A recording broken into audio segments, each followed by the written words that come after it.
안녕하세요. 생생법률쇼 진행을 맡은 김유리입니다. 이 세상의 이슈를 법률적 시점에서 다뤄보는 본격 토크 블록버스터 법률 이슈 토크 시작했습니다. 제 옆에는 전혜연 시사평론가 자리하셨습니다. 어서 오세요. 안녕하세요. 예, 오늘 아주 불타는 그 느낌. 아주 정열적인 의상 보기 좋아요. 근데 예. 5월인데 날씨는 한여름 같은 정열이 벌써 느껴집니다. 네. 그래서 옷을 입었는데요. 참고로 저는 선거 기간에는 특정 빨간색, 파란색 잘 안 입고요. 아, 그러니까요. 보라색을 입거나 섞여 있는 옷을 입는다는 거 보라색 너무 센스 있는데요. 드립니다. 네. 네, 이럴 때 많이 입어주세요. 네. 자, 지금 이 방송은 유튜브 통해서도 실시간으로 함께 방송되고 있습니다. 많은 시청 부탁드리고요. 유튜브 통한 소통 창구도 열어두겠습니다. 방송 중에 궁금한 질문들 올려주시면 저희가 답도 해드릴 테니까 많은 참여 부탁드립니다. 자, 그러면 법률 이슈 토크에서 나눠볼 이야기들 화면으로 먼저 만나볼게요. 법원 불법 해외 입양 최초로 인정. 강원특별법 행안위 통과, 법 개정 초읽기. 진화하는 집단폭행 사전방지책 시급. 자, 오늘도 또 다양한 이야기들이 준비되어 있습니다. 법률 이슈 토크 바로 시작해 보도록 하겠습니다. 여러분은 지금 생생법률쇼와 함께하고 계세요.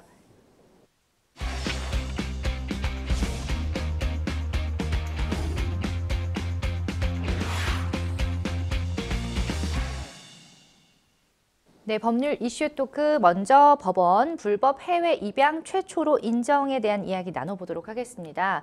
얼마 전에 어릴 때 미국으로 입양이 됐지만 시민권이 없어서 추방이 된 40대 한국 남성에게 입양기관이 1억 원을 배상하라라는 법원의 첫 판결이 나와서 눈길을 끌고 있습니다. 자, 어떤 내용인지 자세히 설명 부탁드려요. 예, 1979년도에 미국에 입양됐던 신성혁 씨가 네.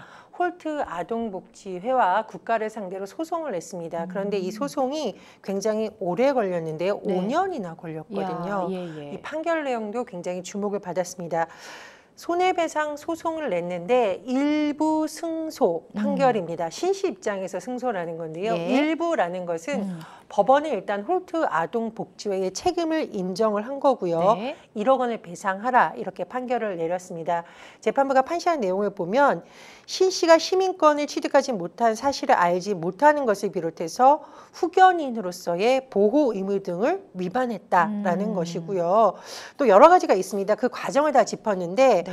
어쨌든 이 홀트 측이 그동안 의무를 다했다면 이렇게 강제 추방까지는 되지 않았을 거다. 수십 년간 살아온 고통에 대해서 책임을 물은 것인데 좀 더 예. 부연 설명을 드리면 네. 이분이 3살 때 미국에 입양이 됐는데요. 그 과정에서 굉장히 많은 문제가 있습니다. 근데 이 개인의 어떤 문제로 인해서 만약에 시민권을 취득하지 못한 거라면 홀트 아동복지의 책임을 묻기 어려울 텐데 그렇죠. 입양이 돼서 어떤 일이 있었냐면요. 7년 만에 파양이 되는데 이 과정에서 그냥 파양된 것도 아니고 학대를 겪었다고 아이고, 합니다. 네. 그리고 또 입양이 되는데 2년 만에 또 파양이 됐어요.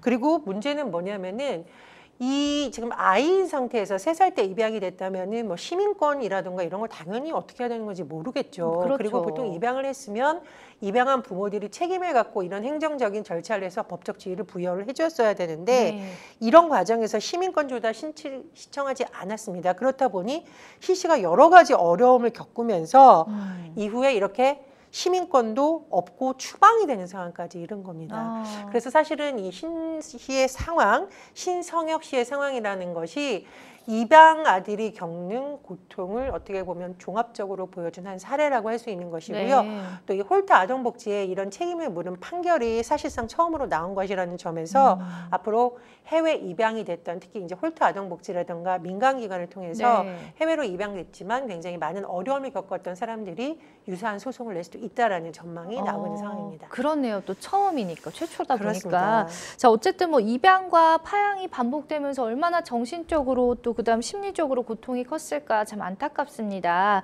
자, 그렇다면은 국가 상대로 낸 소송 이제 손해배상 청구 같은 경우는 인정이 안 된 건가요? 그렇습니다. 제가 일부 승소라고 말씀을 드린 이유는 홀트 아동복지회는 1억 원을 배상하라고 판결을 내렸지만 네. 국가에 대해서는 어떤 판결에 있어서의 말 그대로 이제 그 책임을 물을 수가 없다. 배상 청구가 기각이 된 겁니다.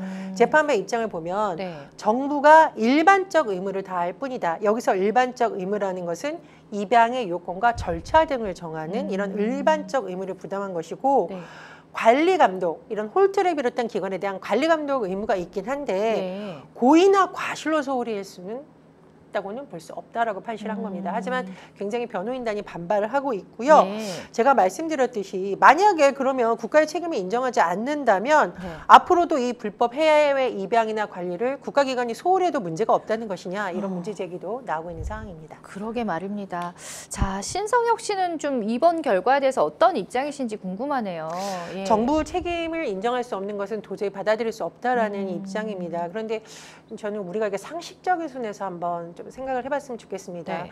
아이에 대한 책임이 부모에게 있다라고 하지만 사실은 큰 범위에서 보면 국가에게 있는 것이죠. 예. 사실은 전 세계적으로 아동협약이나 이런 걸 통해서 어떻게 보면 전 세계 시민들의 책임이라도 할 수 있는데 일단은 이 입양을 하게 된 과정이나 배경이나 시스템을 보면 네. 과연 국가의 책임이 없었느냐고 지금 묻고 있는 거거든요. 그렇죠. 예를 들면 한국 정부가 사실상 이 이른바 고아, 여기서 고아라는 거는 실제로 부모가 없는 경우도 있지만 호적상 부모가 없는 것처럼 관행적으로 만들어졌다라는 내용도 저희가 다룰 텐데 네. 실제로는 고아가 아니라는 거예요. 그래요. 그런데 이 기관들이 수수료를 받기 위해서 고아 호적을 만들어서 했다. 아이고. 이런 것의 관리 감독을 국가가 하지 않은 것을 인정해주지 않는 것은 인정할 수 없다라는 거고요. 네. 또 문제는 뭐냐면은 정부가 해외 입양에 참여를 했고 입양기관과 사실상 결탁한 것 아니냐는 논란이 계속되고 있기 때문에 이런 부분에서도 지금 반발을 하고 있는 겁니다.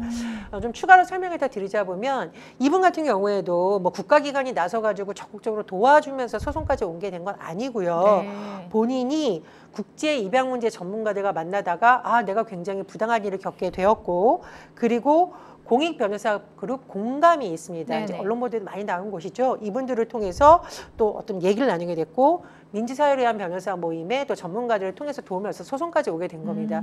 그러면 사실상 입양이 되는 과정에서부터 그동안 방치되어 있고 피해를 받고 소송에 이르기까지 모든 과정에서 국가는 손을 놓고 있었다라고 해도 과언이 아니겠죠. 예. 그런 점에서 좀 안타깝다, 받아들일 수 없다라는 반발 여론도 있습니다. 그렇죠. 이런 또 결과에 대해서 또 한 번 상처를 입으시진 않았을지 걱정이 되는데 일단 입양 과정에서 신 씨를 고아로 만들었다라고 좀 표현이 되어 있잖아요.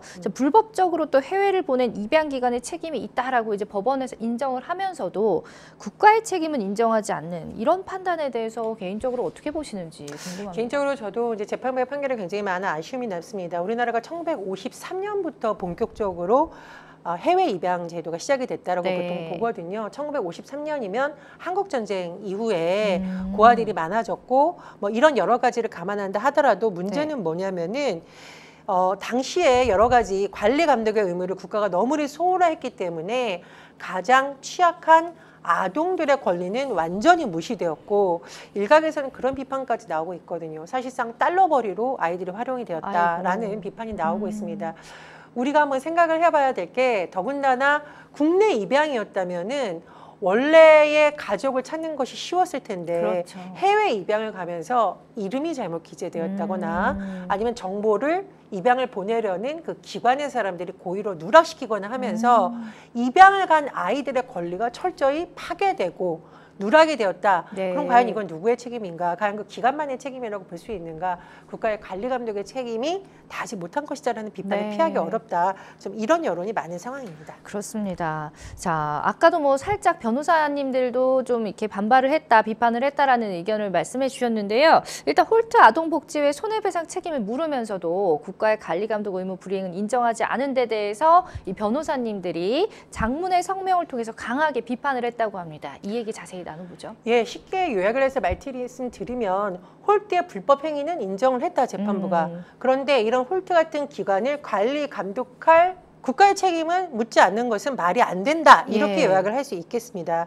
그리고 법원 판결대로라면 국가가 개별 국민에 대한 보호 책임을 방기했을 때 아무런 법적 책임을 지지 않게 되는 것 아니냐라는 법리적인 또 얘기도 하고 있고요. 무엇보다도 이 해외 입양아들이 최근에 겪은 사례들을 봤더니 정말 인간의 존엄성이 지속적으로 침해당한 사건이다라고 짚고 있는데 저는 무엇보다 다른 말보다도 인간의 존엄성이 지속적으로 침해당했다. 이 말이 지속적으로. 너무나 마음에 와닿았습니다. 보통 파양이 돼서 두 번째 가정에서 잘 지내는 경우도 있겠습니다만은 네네. 한번 파양이 되고 그 다음 가정에서 또 파양이 되고 이러면서 이 사람의 삶이 완전히 망가진 사례가 지금 계속 그럼요. 드러나고 있죠. 예. 그런데 국가는 그냥 입양을 보내는 과정에서도 손을 놓고 있었고 그 이후에는 또 지금 다른 나라에 가기 때문에 그 나라에서도 제대로 국적 취직을 못한 상태에서 국제 미아처럼 지냈다는 사례도 나오고 있거든요. 네. 사실상 초기 단계에서부터 이런 일이 발생하지 않도록 보호할 의무는 국가에게 있었죠. 그런 점에서 민변이 굉장히 많은 좀 의견을 낸 것 같고요. 아동 수출국이라는 오명을 얻게 된 국가의 반인권적 국외 입양 제도 그리고 관행에 대해서 위법하다고 판단해 달라라는 지금 사실상 제가 보니까 호소문에 가깝다고 봐야 되는데요. 글쎄요, 앞으로 이제 재판 과정이 뭐 어떻게 될지는 입장 정리가 앞으로 추후로 나올 것으로 보이는데 재판부에서도 이런 각계에서 나오는 목소리를 좀 들어보시면 어떨까 그런 생각이 듭니다. 네. 자, 올해가 국제 입양 70주년이었고요. 지난 11일은 또 입양의 날이었습니다. 사실 가정에 한 사람을 들이다 보니 그런 일이다 보니 입양이 얼마만큼이나 신중하게 이루어져야 하고 또 건전한 입양 문화가 정착이 돼야 하는지에 대해서 정말 알리기 위한 그런 또 입양의 날이 있지 않을까 싶은데요.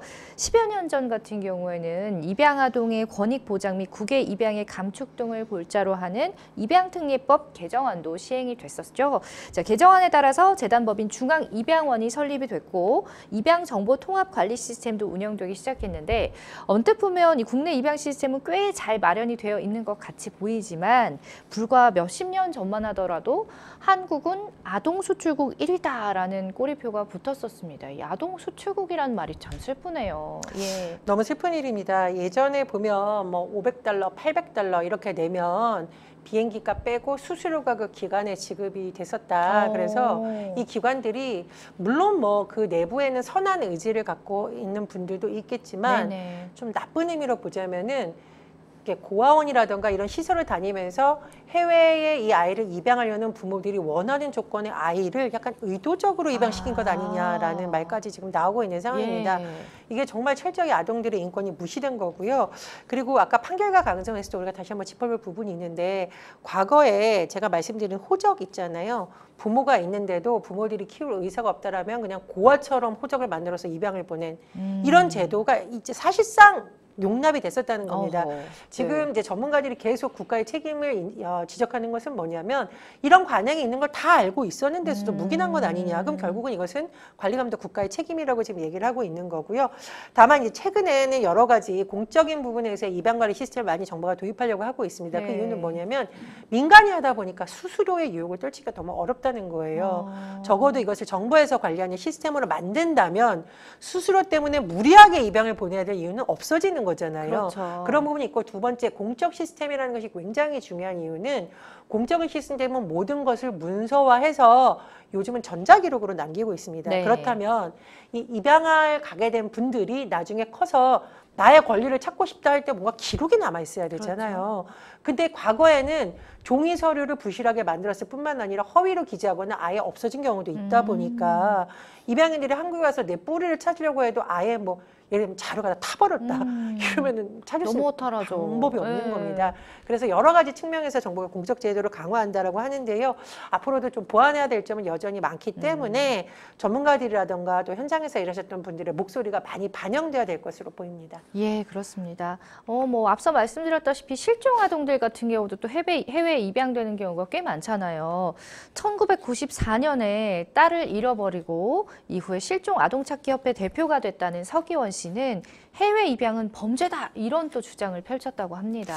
예. 물론 이제 해외에서 좋은 이제 취지로 입양을 하신 분들 모두를 우리가 뭐 범죄자나 이 행위 자체를 범죄다라고 일반화하기는 좀 어려울 것 같고요. 그렇죠. 예. 다만 이분이 이렇게 좀 강한 어조로 비판한 이유는 뭐냐면은 과거 정부에서도 이런 금품이 오가는 돈이 오가는 것으로서 사실상 불법적으로 심지어 고아가 아닌 아이들도 해외 입양된 사례를 알고 침묵한 거 아니냐.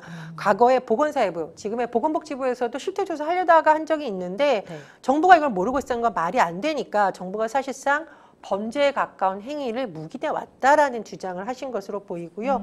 또 문제는 뭐냐면요. 우리나라에서 가끔 보면 뭐 해외에서 성공했어요. 이런 이제 뭐 엄마 찾으러 왔습니다. 아빠 네, 찾으러 많죠. 왔습니다. 뭐 그런 예. 거구나. 혹은 이제 해외 입양아 출신들이 뭐 어느 나라 장관이 됐대더라. 의사가 됐대더라. 의사가 되어서 선행을 예. 베풀고 있더라. 그리고 이렇게 훌륭한 양부모가 아픈 아이를 데려가서 지극정성으로 치료를 해줬더라라는 사례가 나오는데 문제는 뭐냐면 이런 사례는 너무 소수라는 겁니다. 적어도 본인의 친부모를 찾기 위해 한국으로 오거나 이렇게 공개적으로 나서는 사람들은 어느 정도는 그래도 그런 여건이 되는 건데 아예 여건이 안 되는 사람들은 미디어에 노출되지 못하다 보니까 이런 문제점은 오히려 부각되지 않는 것이 아니냐고 이제 이분이 지금 지적을 하고 있는 거예요. 성공적인 케이스가 한 10%도 안 되는 거라고 이분은 주장을 하고 있고요. 또 문제는 뭐냐면 성인이 아니라 아이들이에요. 그런데 아이들이 해외 입양을 갑니다. 그러면 문화도 전혀 다르고 사실 이제 물론 이제 동양인 나라에서 우리나라 아이들이 입양한 경우도 있지만 이제 대다수의 사례가 이제 미국이라든가 유럽에서 우리나라 아이들이 많이 입양한 것으로 알려져 있는데 네. 외모로 딱 봐도 친부모가 아니라는 것이 드러나 있잖아요. 그렇죠. 근데 문제는 뭐냐면 아이들이 어렸을 때부터 아 나는 이 집에 입양을 온 아이고 사랑을 받아야 돼라고 해서 어릴 때부터 사랑받기 위해서 자기적인 행동을 많이 하게 되는데 그게 또 맞느냐는 겁니다. 사실 우리가 일반적으로 아이들은 뭐 투정도 부리고 또 그러면서 교육도 받고 그러는데 이것이 아이의 인권 침해가 아니고 무엇이냐라고 하는데 저는 이 말이 참 가슴이 찡하더라고요. 그리고 사랑받기 위해서. 그렇습니다. 네. 그리고 예전에 이제 해외 입양에서 성공했긴 했지만 그분이 그런 얘기를 하시는데 자기는 콩이 너무 싫다. 지금도 콩이 싫다. 예. 그런데 양부모님이 콩을 주셨는데 좋은 의미로 주신 거겠죠. 그렇죠. 내가 이 콩을 안 먹으면 다시 버려질까 봐. 그러니까 이제 초등학생 때 입학이 됐다라고 해요. 그래서 이 콩을 안 먹으면 버려질까 봐 콩을 억지로 맛있게 먹었는데 아이고. 그 아이의 심정에서 이렇게 생각을 해보니까 너무 눈물 나는 일이잖아요. 그러니까요. 뭐 만약에 친부모 미쳤으면 나 콩 싫어.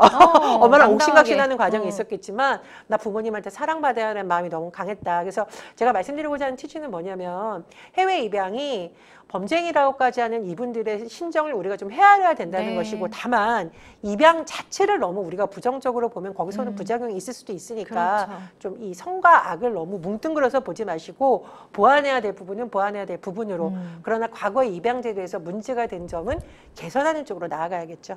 맞습니다. 정말 맞는 말씀이시고요. 아무래도 이제 6.25 전쟁 이후에 해외 입양이 좀 활발해졌고 당시에 해외로 입양이 됐던 아이들이 이제 수십 년이 지난 지금 이제 그런 문제점들이 좀 수면 위로 드러나는 게 아닐까라는 생각도 들면서 또 평론가님이 말씀하신 것처럼 또 좋은 부분도 있으니까 또 그런 것들을 좀 잘 판단을 해서 이제 좀 해결책을 좀 마련을 했으면 좋겠다라는 생각이 듭니다. 자, 앞서서 우리 신성혁 씨처럼 부모가 있는데도 고아라고 속여서 해외로 입양되는 등 입양 정보의 부실 허위 논란 주장이 상당히 많다라는데 구체적으로 어떤 것들이 있는지 한번 볼까요? 신성혁 씨가 지금 아까 제가 말씀을 드렸는데 더 우리가 깜짝 놀랄 사실은 이 신성혁 씨가 한국에 들어와서 친부모를 찾았다는 겁니다.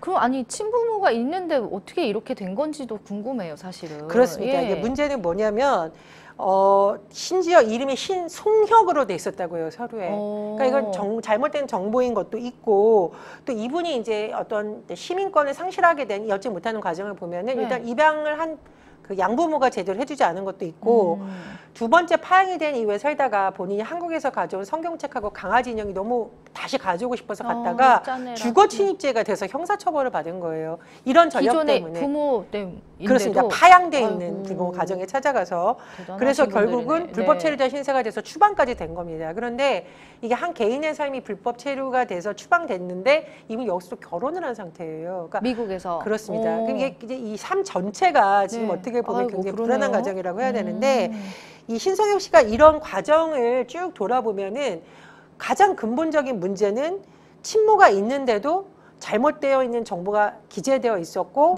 불법적인 상황에서 입양을 갔다라는 거잖아요. 근데 이런 게 이분 하나의 사례가 아니라는 겁니다. 그럼 이분은 실종되신 거예요? 뭐 서류상의 고아로 지금 되어 있는 거죠. 서류상의 고아로 되어 있는 거고 지금 보면 덴마크 한국인 진상규명 그룹이라는 곳이 있습니다. 이게 세계 최대 한인 입양인 커뮤니티인데 덴마크 한국인이란 말에서 딱 어떤 느낌이 드십니까? 출생은 한국, 그러나 현재 국적은 입양돼서 덴마크라는 곳이고요.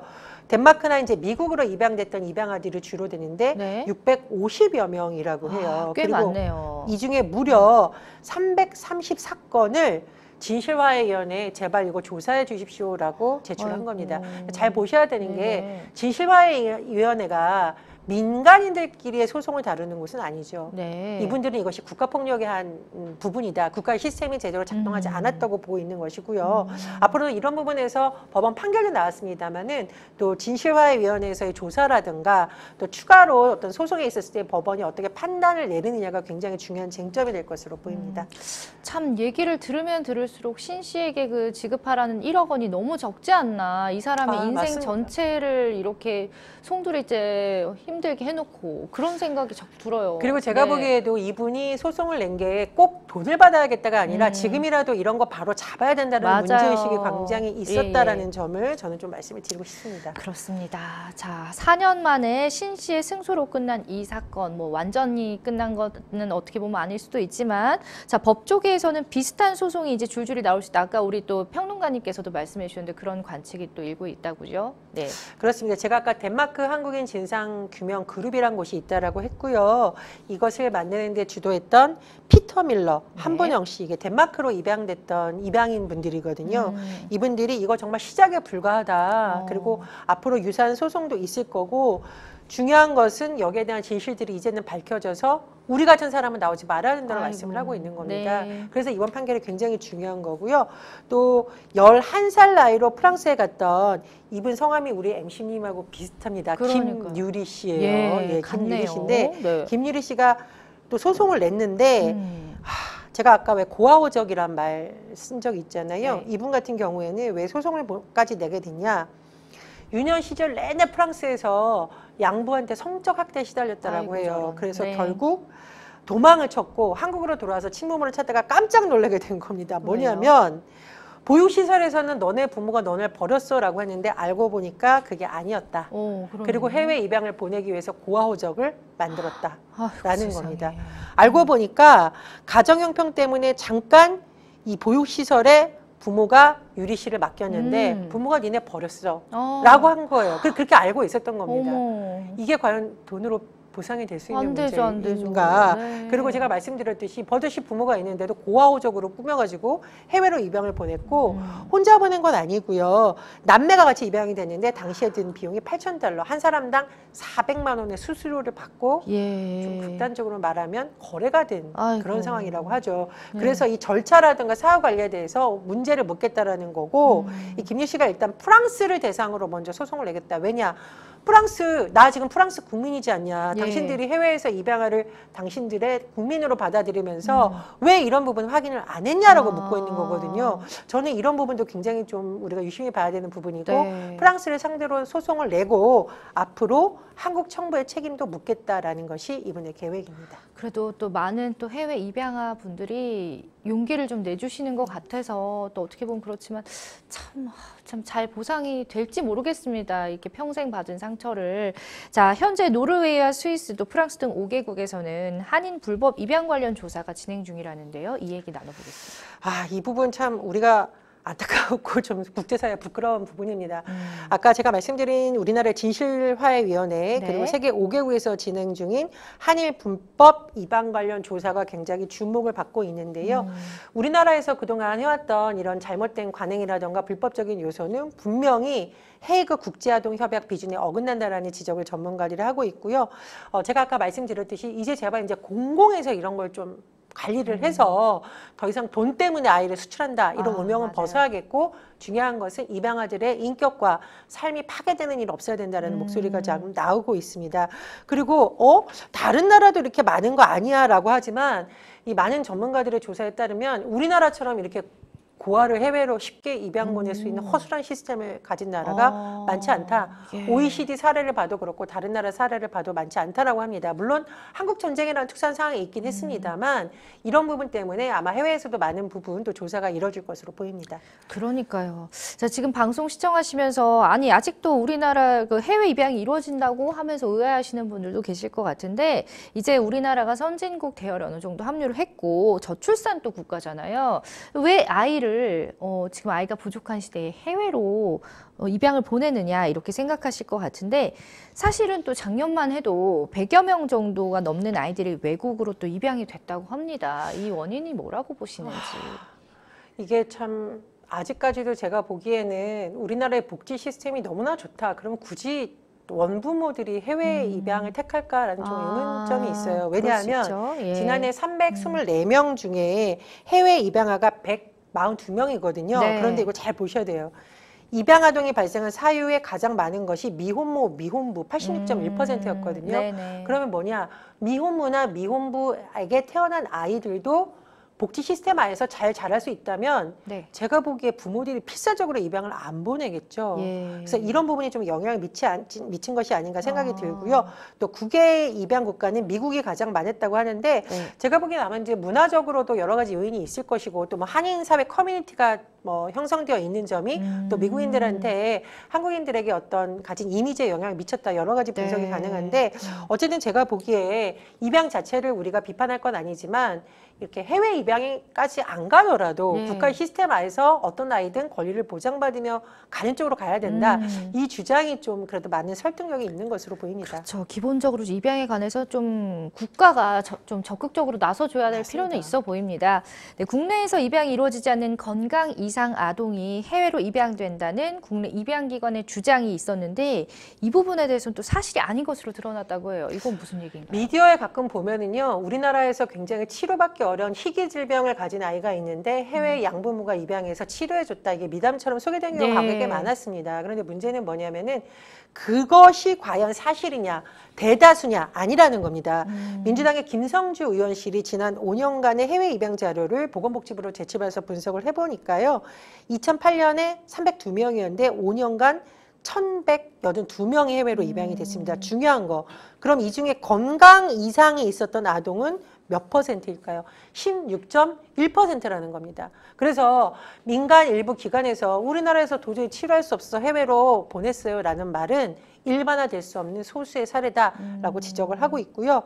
친모, 친부가 그럼 해외 입양을 보내는 사유, 아까 통계하고 비슷합니다. 네. 미혼모, 미혼부인 경우, 그리고 경제적 이유, 미성년자. 이 말은 뭐죠?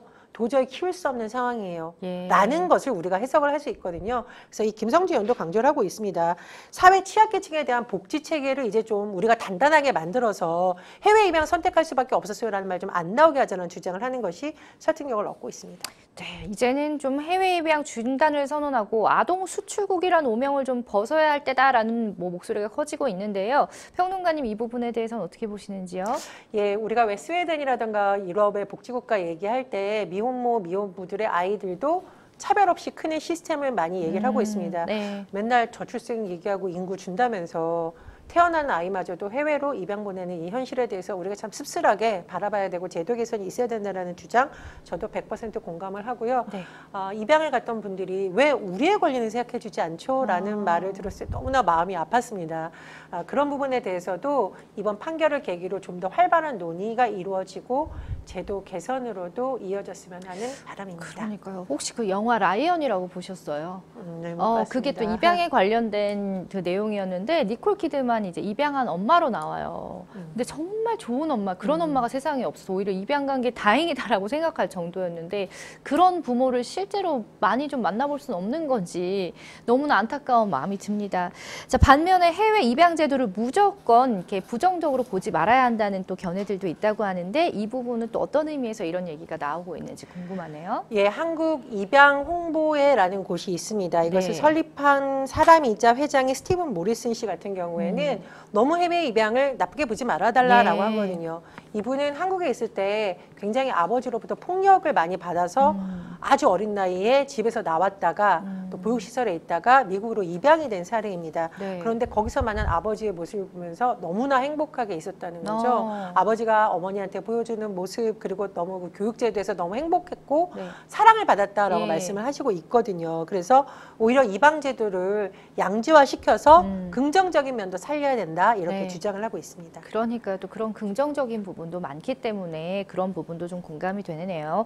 자, 원 가정에서 이렇게 상처만 받은 어린아이가 새로운 가정에 가서 낯선 사람과 가족이 되고 또 상처를 치유받기까지 그 일련의 과정이 참 쉽지만은 않다는 생각이 듭니다.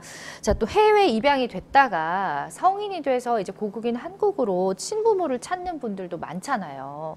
예. 저 이런 거 뉴스 나올 때마다 보면서 막 눈물이 막 쏟아지는데 예. 42년 전에 실종됐던 아이가 지금 46세, 그러니까 4살 때 독일로 입양됐다가 46세가 돼서 친어머니를 찾았습니다. 정부의 해외 한인 입양인 가족 찾기 제도가 있는데 네. 맞으면 DNA를 등록을 하는 거죠. 아. 근데 이분이 처음에 DNA 등록했을 때는 일치하는 사람이 없었습니다. 왜냐? 부모가 누군가가 등록을 해야 이제 되어 있겠죠. 아. 그런데 이후에 다시 이 엄마가 이 아들을 찾고 싶다면서 등록이 돼서 정말 극적으로 상봉을 한 그런 사례입니다. 네네. 지금까지는 성공 사례가 한 3건 정도 있다라고 하는데요. 정부에서 이렇게 적극적으로 뭐 경찰청이라던가 외교부하고 협조를 해서 DNA 채취하고 외교 행랑으로 또 옮기고 등록하는 과정을 하고 있다라고 하니까 앞으로 이런 전산화 작업을 통해서 많은 분들이 네. 부모님도 되찾고 또 부모님도 원치 않게 입양을 보냈던 아이 또는 실종됐던 아이를 다시 만날 수 있는 기회가 많아졌으면 합니다. 근데 이 부분 진짜 홍보가 많이 돼야 될 것 같아요. 3건이면 너무 적잖아요. 맞습니다. 근데 이제 쌍방이 등록이 돼야 되는 거기 때문에 좀 나라에서도 또 정부 차원에서도 좀 홍보를 좀 많이 해주셔서 많은 분들이 좀 가족을 찾았으면 좋겠습니다. 네, 앞서서 우리 신 씨의 사례처럼 해외 입양인이 입양될 당시에 인권 침해 여부를 판단해달라라는 조사를 신청했다는 소식도 있었는데 현재 조사가 진행이 되고 있나요? 예, 제가 아까 말씀드렸듯이 이제 덴마크, 미국 이런 데 됐던 입양아들이 모임을 만들었고 네. 무려 3차례에 걸쳐서 진실화해위원회에 이거 조사해 주십시오라고 요청을 했다라고 합니다. 네. 초기에는 280명 정도였는데 나중에 327명까지 신청자가 늘어났거든요. 그래서 진실화위원회에서 조사 개시 결정을 내렸다라고 지난해 연말에 발표를 했습니다. 그래서 앞으로 어떤 결과가 나와야 될지 좀 지켜봐야 되겠는데 공권력에 인한 인권 침해가 있었느냐를 보는 것이 진실화해위원회거든요. 그래서 제가 아까 말씀드렸듯이 공문서라든가 시스템을 관리하는 것은 바로 국가이기 때문에 네. 진실화위원회에서 그런 부분에 있어서 어떤 미비한 점이 있었고 어떤 인권 침해가 있었는지 좀 밝혀주셨으면 합니다. 맞습니다. 자, 최근에 정부는 아동 정책 추진 방향을 발표하면서 민간 입양기관에서 하던 아동 국내외 입양을 보건복지부 산하의 입양정책위원회를 만들고 또 국가의 책임하에 이루어질수록 시스템을 바꾸겠다 이런 얘기를 또 했다고 합니다.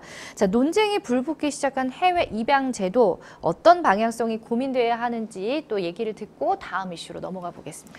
예, 제가 공공성을 강조한 이유는 과거에 해외 입양이 수수료 때문에 무리하게 불법적인 일을 하거나 아동이라던가 원래 부모의 의사를 무시하고 거의 가짜 서류를 만들어서 한 경우가 많았다라는 겁니다. 그래서 최소한 공적으로 오면 수수료 때문에 무리하게 이렇게 아이를 보내고 이러는 일은 없어질 거라는 것이 하나 있는 것이고요. 네. 두 번째로 말씀드렸듯이 공적 시스템에서는 전산이라든가 모든 것을 기록에 남게 되어 있습니다. 그래서 누가 잘못을 했는지 그리고 이 아이의 정확한 이름은 무엇인지 그리고 친부모는 어떤 과정을 거쳐서 이렇게 된 것인지가 다 기록에 남게 되잖아요. 반드시 필요한 것으로 보이고요. 또 하나 말씀드린 것은 사실은 이 입양 제도는 해외 입양뿐만 아니라 국내 입양 제도도 공공에서 관리해야 목소리 점점 커지고 있습니다. 우리 세상을 떠들썩하게 했던 일부 입양 부모들의 아동학대 사례를 보면 네. 사후 관리가 너무 부실했다라는 거 지금 나오고 있죠. 그래서 그렇죠. 그런 부분 개선이 돼야겠고 참고로 우리나라가 법적으로도 제도 개선이 많이 되긴 했습니다. 그래서 입양을 할 때 입양 부모의 요건을 따진다고는 하지만 아직까지도 부족하죠. 그래서 그런 부분에 어떤 심사 절차라든가 입양 이후에 사후 관리를 할 수 있는 그러면은 시스템은 충분한지 인력은 충분한지도 같이 맞물려야지 사실 사각지대가 없어져요. 그래서 입양제도 전반에 대해서 좀 점검하는 계기로 삼았으면 합니다. 네, 그러니까 참 많이 개선이 됐다고 하지만 아직까지 갈 길이 멀어 보여요. 좀 전반에 대한 제도를 잘 좀 살펴봐 주십사 또 부탁을 드립니다. 자, 여러분은 지금 생생법률쇼 함께하고 계십니다.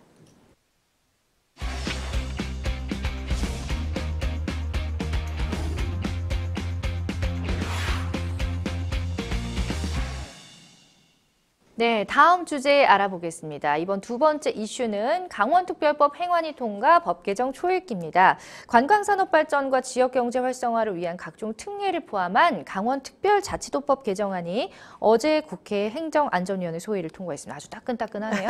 네, 강원특별자치도법 개정안은 어제 행안위 소위도 통과했고요. 행안위도 통과했고요. 오. 우리가 방송 들어오기 직전에 국회 법사위도 통과했습니다. 그래서 이야. 오늘 본회의에 상정돼서 통과가 유력하다라는 언론 보도가 나오고 있는 것이 제가 방송 직전 상황이었는데 네. 통과될 가능성이 높다라는 것은 이것은 무쟁점 법안입니다. 어. 즉 여야 간에 크게 이견이 없고 법사위도 통과했기 때문에 아마 무난하게 통과가 되지 않을까 그런 전망이 나옵니다. 아니 기쁘네요. 모처럼 또 통과된 법안에 대해서 저희가 이슈로 다룰 수 있다니. 자, 이 개정안은 여야 간 대립으로 행안위가 파행되면서 처리가 또 지연됐었다면서. 근데 또 어떻게 이렇게 조속히 처리가 됐는지. 지난 16일 날 국회 행안위에서 의원들끼리 막 손가락질하고 싸우는 일이 있었죠. 네. 그것 때문에 국회 행안위가 파행이 됐었고 뭐 서로 사과해라, 뭐 보이콧하겠다 하다가 지난 22일 행안위 법안 일소위가 열릴 예정이었는데 또 여야 갈등으로 불발이 됐습니다. 아. 그래서 강원도민들이 상경에서 집회를 하겠다 이런 소식이 있었고 예. 저도 강원도 출신이라 저한테도 그러니까요. 그 소식이 왔었는데 네. 다행인지 불행인지 여야가 극적으로 어제 24일 행안위 법안 일소회의를 열어서 통과됐고 말씀드렸듯이 오늘 본회의에 상정되는 과정이 이뤘는데요. 예. 이렇게 되면 이제 5월 임시국회 내에서 마무리가 되면 이제 6월 본격적으로 출범을 하게 되는 상황이기 때문에 네. 어쨌든 강원도민으로서는 굉장히 기쁜 소식이 아닐까 싶습니다. 그러니까 저도 강원도 하면 제일 먼저 떠오르는 분인데. 감사합니다. 네, 법안 소위 통과 이전에 강원특별자치도법 전부 개정안의 법안 심사를 촉구하는 또 국회 규탄 대회도 있었다고 해요. 원주시 역시 개정안 국회 통과 촉구를 위한 국회 상경 결의 대회를 참여를 검토했던 것으로 알려졌는데 무산이 됐다고 합니다. 이유가 뭔가요? 저한테도 맞다시피 강원도민들 입장에서는 아니 이게 여야 간 쟁점이 있는 법안도 아니고 왜 국회가 서로 싸우는데 이 법안이 희생되어야 되느냐. 끼어 있어요. 그렇죠. 네. 너무한 것 아니냐라는 분노가 있었고요. 제가 이제 왜 강원특별자치도법 강원도는 그냥 개발하지 말고 그냥 자연 그대로 두세요라고 생각하시는 분들이 있을 수 있습니다. 아, 그럴 수 왜냐하면 있죠. 뭐 네. 우리의 영원한 고향, 영원한 어머니라고 하는데 문제는 뭐냐면 강원도가 이제 군사적으로 특수한 지역, 남북 접경 지역이라고 하죠. 강원도는 분단에 의한 아픔을 겪은 곳이기도 하고 네. 또 환경 문제도 있고 하다 보니까 너무나 많은 규제가 있어서 기업을 유치하거나 이럴 때 너무나 많은 어려움이 있습니다. 문제는 뭐냐면 강원도의 18개 시군지의 상당수가 인구 소멸로 인해서 지역이 아예 소멸될 위기에 이르렀다는 겁니다. 네. 일자리가 없다 보니까 젊은이들이 돌아오지 않고 무령화는 지속되고 그래서 이 특별자치도라는 것은 강원도만의 특혜를 준다라기보다는 자치도 내부에서 어떤 관광 문제라든가 규제 문제 이런 것을 좀 풀어갈 수 있는 특례를 만들 수 있는 어떤 가이드라인을 준다라는 의미가 있는 것이지 네. 특별자치도라고 해서 행정구역이 더 넓어진다거나 그런 개념인 것은 아니고요.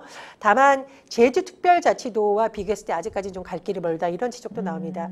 그리고 말씀해 주신 원주시 같은 경우에는 강원도민 입장에서는 제가 말씀드렸듯이 아니 이게 여야가 무슨 뚜렷하게 찬반이 있는 게 아닌데 왜 이렇게 국회가 이 법안을 희생시키냐는 분노 여론이 확산되면서 네. 원주시에서 대다수로 올라가서 상경 집회를 해야 된다는 의견이 있었는데 문제는 뭐냐면 뭐 도의원들이라던가 시군 관계자들이 여기에 상경했을 때 정치적 중립에 대한 부분이 좀 논란이 될 수가 있는 거고 또 그 많은 공무원들이 뭐 휴가를 내거나 연가를 내거나 이런 문제도 좀 민원인들에게 국민들에게 피해가 발생할 수 있다는 일부 의견도 있는 것으로 전해졌는데요. 네. 어쨌든 규탄대회 하지도 않고 잘 통과돼서 좀 다행이라는 생각도 듭니다. 그러니까 많은 분들이 또 심사를 기다리셨기 때문에 통과된 게 참 다행이라는 생각이 드는데 반면에 특별자치도에 상응하는 재정 이양이 없고 성과 제고를 독려하는 차원의 지원 방안만 있다 이런 또 비판도 나오고 있다면서요.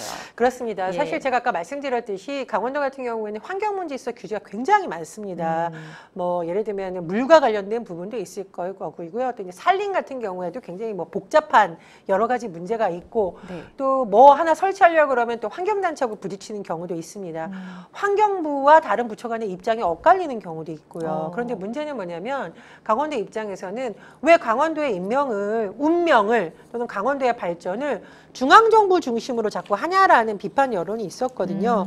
그런 부분에서 강원특별자치도가 어떤 강원도 중심의 지역민의 어떤 의견을 담은 네. 새로운 규제 이런 건 희망이 있습니다만 중요한 건 재정 문제에 대해서 아직 제대로 기틀이 잡히지 않았다는 겁니다. 우리가 어떤 것을 실천하려면 반드시 예산이 투입돼야 되는데 그렇죠. 그런 부분에 대해서 아직까지 좀 세밀하게 마련되지 못했다라는 지적이 있습니다만 우리가 항상 국가 균형 발전을 얘기하거든요. 그런 네. 적인 측면에서 또 강원특별자치도가 출범이 된다면 새로운 모델이 될 수 있지 않나 그런 기대가 있습니다. 사실 많은 것들이 다 재정 때문에 네, 문제입니다. 자, 강원도뿐만 아니라 이 충북과 중부 내륙 지역의 발전을 위해서 중부 내륙 연계 발전 지역 특별법 제정의 목소리도 높아지고 있다고요? 예, 전국 시도지사협의회에서 이런 특별법을 해야 된다라고 한 목소리를 냈다라고 합니다. 그리고 김영한 충북지사가 또 국회를 찾아서 네. 중부 내륙 연계 발전 지역 지원에 관한 특별법을 빨리 통과를 시켜달라고 요청을 하기도 했는데 예. 왜 지자체마다 이럴까 제가 아까 잠깐 설명을 드렸잖아요. 예. 이 지자체 공무원들이 이제 예산 관련 시즌이면 세종시로 온갖 군데서 모여듭니다. 지금 사실 기재부 공무원분들도 힘드시죠. 근데 예. 그 기재부 공무원들이 그 지역의 세밀한 상황을 다 어떻게 아시겠어요. 그렇죠. 그러다 보니 지방에서 3-4시간 걸려온 공무원들이 2분 면담하기도 어렵다는 말이 나오거든요. 근데 이 2분 안에 우리 지역의 중요한 사업에 대한 국가 예산이 결정된다? 이것도 좀 불합리하다는 의견이 맞습니다. 많이 나오고 있어요. 네. 이런 여러 가지 재정 문제라던가 또 규제에 관한 부분을 중앙 집권적 시각에서 보지 말고 지역의 입장에서 한번 풀어보도록 해달라라는 요구가 많아지기 때문에 네. 이 자치도를 마련하겠다, 특별법이 있어야 된다는 요구가 계속 나오는 것으로 보입니다. 그러네요. 또 경기도 빼놓으면 섭하죠. 경기도 북부를 떼어내 경기 북부 특별자치도라는 특별자치도를 만들자 이런 또 논의가 많이 나오고 있습니다. 특별자치도가 상당히 많아지는 거 아닌가요? 이렇게 되면? 경기도 워낙 큽니다. 뭐 예. 최근에 통계를 보면 인구도 우리나라 인구의 4분의 1을 넘어섰다라는 뭐 맞네요. 뉴스가 나오고 예. 있거든요. 다만 행정안전부에서는 이 부분에 대해서 조금 비판적인 것으로 알려져 있고요. 왜냐, 뭐 재원 배분의 효율성 이런 것에 문제가 있다라는 거고 네. 경기 북부 특별자치도의 경우에는 도가 이제 나눠지는 거죠. 경기 북부, 경기 남부 네. 이런 식으로 그 부분이 선행돼야 하는 것이기 때문에 여러 가지 절차적으로 또 문제 제기를 하고 있는 상황이기도 합니다. 그렇군요. 자, 지역 발전의 불균형이 좀 이런 모습을 낳지 않았나 이런 생각도 살짝 드는데요. 특별자치도는 겉으로는 지방자치를 옹호하면서 실제로는 중앙정부의 기능과 재원이 유지되길 바라는 정치인들의 임시 반편 산물이다 이런 또 비판도 있다고 합니다. 어쨌든 뭐 좋은 기능이 있으면 또 비판하는 분들도 분명히 계시기 때문에 자, 특별자치도 제도가 지방자치의 허상으로 전락하지 않고 이 고르게 좀 지역 균형이 되려면 어떤 점이 보완돼야 될까요? 예, 제가 말씀드렸듯이 이런 어떤 특별자치도에 관한 법안은 특정 지역에게 혜택을 주는 법안이 아닙니다. 제가 말씀드렸듯이 누누이 말씀을 드리고요. 다만 우리나라가 지금 수도권에 너무 많은 집중이 이루어졌다는 것은 이견이 없을 거예요. 제가 예전에 어떤 전문가분의 얘기를 들으니까 프랑스에서는 뭐 몇 수치만 나와도 너무 이 중앙 집중이 심하다고 하는데 한국은 그것보다 더 많은 수치가 나오고 있는데도 계속 수도권 중심으로 사람들이 포화되고 있던데 문제는 뭐냐면 예. 이것이 수도권에 사는 주민들에게도 행복하지 않고 지역은 지역대로 소멸되고 있는 현상으로 이어지고 있다는 거죠. 그래서 지역 균형 발전의 큰 틀에서 특별자치도 문제, 재정의 문제, 그리고 우리 공공기관 이전을 둘러싸고도 사실은 가져가려는 지역과 네. 소위 말하는 뺏기자는 지역 간의 지역 싸움이 되는 경우도 있거든요. 네. 이 지역 싸움으로 풀 수 있는 문제는 아니죠. 네. 그래서 국가 차원의 지역 균형 발전의 큰 틀이 지금 이제 보완 단계이긴 합니다만 그동안의 성공 사례라든가 실패 사례를 보완해서 재점검이 되어야 되지 않을까라는 생각이 듭니다. 그러니까요. 참 법률 방송 많은 분들이 좀 보고 계시지만 이 정부 부처 관계자분들 또 지역과 관련한 분들이 많이 좀 봐주셨으면 좋겠어요. 오늘 좋은 얘기 많이 나왔거든요. 자, 계속해서 다음 주제로 넘어가 보도록 하겠습니다. 네, 진화하는 집단 폭행 사전 방지책 시급입니다. 길을 가다가 시비가 붙은 동급생을 집단 폭행하고 돈을 빼앗은 고등학생들이 경찰에 붙잡혔다고요. 17살 학생이 고교생 3명에게 폭행을 당한 사건이 최근에 네. 부천에서 있었습니다. 네. 그런데 이게 참 무섭네요. 이 고등학생을 폭행하고 이 폭행당한 학생의 계좌로 현금 5,000원을 이체받기도 했다. 5,000원? 네, 이 금액에서 5천만 원이 아니고요. 5,000원. 예. 도대체 왜 이랬을까? 저는 굉장히 좀 안타까운 일인데 네. 서로 뭐 쌍방폭행이었다라고 가해 학생들이 주장을 하고 있습니다만 어. 경찰에서 일단 조사 중이니까 앞으로 상황을 봐야겠습니다. 정말 황당한 사건인데요. 네. 자, 그런가 하면 10여 년 전에 발생했던 수원역 폭행살인 가해자가 출소 후에 또 마약 매수 혐의로 구속됐다는 주장이 제기가 됐다고요. 당시 사망한 피해자의 지인이라고 주장하는 사람이 커뮤니티에 올린 글이 굉장히 논란이 되고 있습니다. 왜냐하면 2012년 일어났던 이 사건이 너무 끔찍한 사건이에요. 이게 예. 수원역 사건에서 일어난 사건인데요. 네. 술 마시고 귀가하던 10대들이 마주오던 20대 일행하고 눈이 마주쳐서 시비가 붙었는데 이게 폭행 사건으로 번졌고요. 말리던 일행 2명, 전치 8주상에 있고 1명 중환자실에서 치료받던 중 사망했습니다. 아이고 세상에. 그런데 가해자들이 미성년자라는 이유로 1심에서는 징역 10년, 8년, 5년을 선고받았다가 네. 이후에 항소심에서 형량이 반으로 줄어서 줄었어요. 예, 그것 당시에 이 또한. 사건이 아니 미성년자라고 이렇게 하는 것이 맞느냐 좀 논란이 됐었고 그러네요.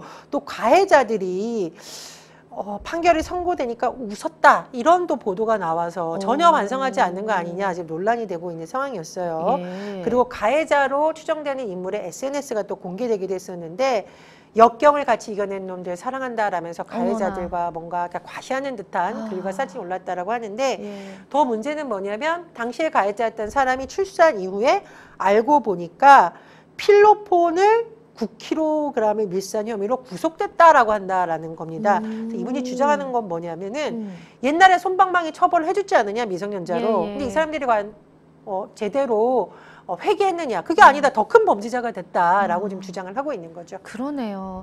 자, 이 사건 역시 또 당시 10대였던 가해자들이 집단 폭행을 저질렀었는데요. 얼마 전에 자신을 험담했다는 이유로 또 1살 어린 여중생이 손등을 담뱃불로 지지는 등 이 가혹행위를 한 10대들에게 실형과 집행유예가 선고된 일이 있었다고 합니다. 지금 앞선 사건도 지금 이게 사실이라면 조금 솜방망이 처벌로 인해서 다시 출소한 이후에 마약 사범이 됐다 이런 일이고 이것 또한 지금 10대였던 가해자들이 또 집단 폭행을 저지른 일이거든요. 예. 물론 이제 우리가 재판부에서 양형을 정할 때 여러 가지 요인을 보시겠죠. 또 뭐 가해자의 가정 상황이라던가 뭐 사과 여부라든가 보겠습니다만은 제가 보기에 글쎄 이게 피해자 입장에서 좀 납득이 되는가 합니다. 왜냐하면 그러니까요. A양이라고 일단 할게요. 이 예. 가해자가 어떻게 했느냐면은 울산 한 PC방 옥상으로 1살 어린 한 학생을 불러냈습니다. 왜냐? 너 내 흉 봤지? 이런 이유로 불러내서 네. 뺨 때리고 여기서부터 제가 방송에서 얘기해도 될지 모르겠는데 예, 이게 불가피하게 담뱃불로 이제 괴롭히고 예, 제가 이것도 순화한 겁니다. 그리고 음료수를 머리에 붓고 이런 식으로 괴롭혔다라는 거예요. 네. 근데 재판부에서 범행수법이 잔인하다라고 선고 이유를 밝혔다고 합니다만 징역 장기 4년, 단기 3년, 벌금 30만 원. 네. 또 다른 가해자에게는 징역 1년 6개월에 집행유예 3년. 또 다른 가해자 2명에게는 가정법원 소년부로 사건을 송치했다라고 하는데 글쎄요. 제가 아까 말씀드렸듯이 뭐 나이라던가 교화 가능성을 받긴 했습니다만은 피해자 입장에서는 좀 가볍다라고 네. 받아들이기 좀 어렵지 않을까라는 생각도 듭니다. 그러니까요. 지금 우리 전 시사평론가님께서 마음이 여리셔갖고 다 읊어주지 못했는데 이제 막 숙박업소로 데려가서 머리카락에 불도 붙이고 막 불법 촬영도 하고 엄청나게 괴롭혔군요. 지금 사연을 보니까. 자, 뿐만 아닙니다. 이 집단 폭행 사건으로 이미 보호관찰 감독을 받고 있는 10대들이 또 후배에게 수차례 폭력을 휘둘러서 경찰에 조사에 착수했다라는 이야기가 있습니다. 그렇습니다. 이게 보호관찰 중인 학생들이 또 폭력을 휘둘렀다라는 건데요. 4명이라고 합니다. 네. 이 4명이 예전에 어떻게 했냐면은 친구의 집으로 한 사람을 불러내서 1시간 30분 동안 신체 곳곳을 폭행을 했다라고 하고 더 무서운 건 뭐냐? 폭행 사실 알아차리지 못하도록 부위에 얼음찜질을 해라 이렇게 강요를 했다라고 하죠. 네. 문제는 보호관찰 받고 있는 기간이었다는 겁니다. 어쨌든 다시 한번 경찰에 불러가서 조사 중이라고 하는데요. 이 보호관찰 시스템에서 우리가 한번 다룬 적이 있습니다. 예. 그래서 특히나 이런 청소년기의 학생들에게 대한 보호관찰 처분이 많이 내려지는데 보호 관찰이잖아요. 말 그대로. 제대로 관찰이 돼야 됐고 다만 이제 인력이 부족해서 실효성이 떨어진다는 지적이 나오니까요. 인력 보강이라든가 예산 확보도 필요할 것으로 보입니다. 그러니까요. 참 10대들의 집단 폭행이 점점 더 잔혹해지는 것 아닌가 생각이 듭니다. 참 이 부분에 대해서도 참 저희들이 말이 많잖아요. 촉법소년에 대해서도 많은 분들이 또 논란이 있는데 만약에 좀 집단 폭행, 집단으로 어떤 일을 괴롭히고 고통스럽게 하는 사건을 좀 사전에 예방하려면 어떤 점이 좀 보완이 돼야 될까요? 집단 예. 폭행에 타깃이 되는 인물들의 특징이 좀 있죠. 물론 예를 그 들면, 인물들 네. 탓이다라고는 할 수는 없는 거고 예. 예를 들면은 약간 부모로부터 방치되어 있어서 이 아이가 신고를 하기 어려운 사람이라던가 혹은 가끔 가다가 보면은 인종이 다르다는 이유로 또는 외모 이런 것 때문에 혐오의 대상이 되는 경우가 있고 집단 폭행이 무서운 이유는 주변에 방조자들과 협조자들이 생긴다는 겁니다. 예. 그래서 이런 부분에 대해서 전 누누이 얘기를 하는데 학교 폭력에 대해서는 어릴 때부터 교육이 굉장히 필요하고요. 가정에서부터도 폭력이 필요합니다. 꽃으로라도 때리지 말라라는 말이 있죠. 그리고 제가 이제 민법 개정안 말씀드렸죠. 부모가 아이들을 사랑의 메라니로 때리는 것도 이제 폭력이라고 말씀을 드렸는데 맞아요. 우리가 좀 폭력에 대해서 또 민감하게 받아들이고 어릴 때부터 또 학생들에게 많은 교육이 필요할 것으로 보입니다. 맞습니다. 참 생생법률쇼 오늘 좀 여러 가지 이야기를 나눠봤습니다. 오늘 함께해 주신 전혜연 시사평론가님 고맙습니다. 감사합니다. 네, 저희 이제 방송이 끝나더라도 계속해서 무료 상담 신청받고 있으니까 궁금하신 분 있으면 언제든지 상담 신청해 주시면 되겠습니다. 자, 생생법률쇼 오늘 준비한 내용 여기까지입니다. 시청해 주신 여러분 고맙습니다.